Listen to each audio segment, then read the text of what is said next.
Hello everyone, আসসালামু আলাইকুম। It's mister Jahan Tamanna and welcome to my another blog video. তো guys, আজকে হচ্ছে আপনাদের মাঝে খুবই ছোট একটা ভিডিও নিয়ে আসছি। আমি হচ্ছে ঈদে কী কী শপিং করছি ওই ভিডিওটা আপনাদের সাথে শেয়ার করব। তো এখানে হচ্ছে যে ফার্স্টে কাটটা আসে, ফ্যান নিয়ে গেছিলাম, বাইরে অনেক পরিমাণে গরম ছিল, এর জন্য। এটা হচ্ছে আমার হাজব্যান্ডের জন্য, আর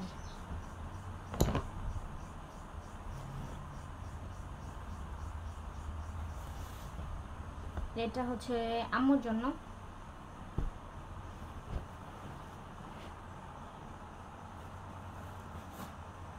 আর এটা হচ্ছে যে আপুর জন্য,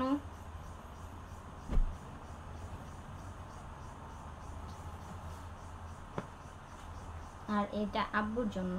আর আব্বুর আরেকটাও আছে, একটা হচ্ছে পাঞ্জাবি আব্বুর, আর একটা হচ্ছে লুঙ্গি। এই যে এই দুইটা হচ্ছে আব্বুর, আর এইটা হচ্ছে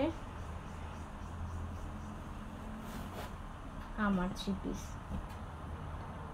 তো এখানে হচ্ছে যে আমি আরেকটা 3 পিস নিয়েছি, ওইটা আমি হচ্ছে যে দর্জির কাছে রাইখে আসছে বানানোর জন্য। আর ঈদ তো চলে আসছে অনেক কাছাকাছি, তো এর মাঝে জানি না দর্জি দিতে পারবে কিনা। আর এই জামাগুলো হচ্ছে বাসায় আব্বু আর নয়তো আপু দুজন থেকে একজন হচ্ছে যে বানায় দেওয়ার চেষ্টা করবো। তো এই তো আমার ভিডিওটা ছিল এ পর্যন্ত। আশা করি আপনাদের সকলে ভালো লেগেছে। যদি ভালো লেগে থাকে তাহলে আমার চ্যানেলটিকে সবাই সাবস্ক্রাইব করবেন, আর সবাই আমার পাশে থাকবেন। তো সবাই ভালো থাকবেন, সুস্থ থাকবেন। খোদা হাফেজ।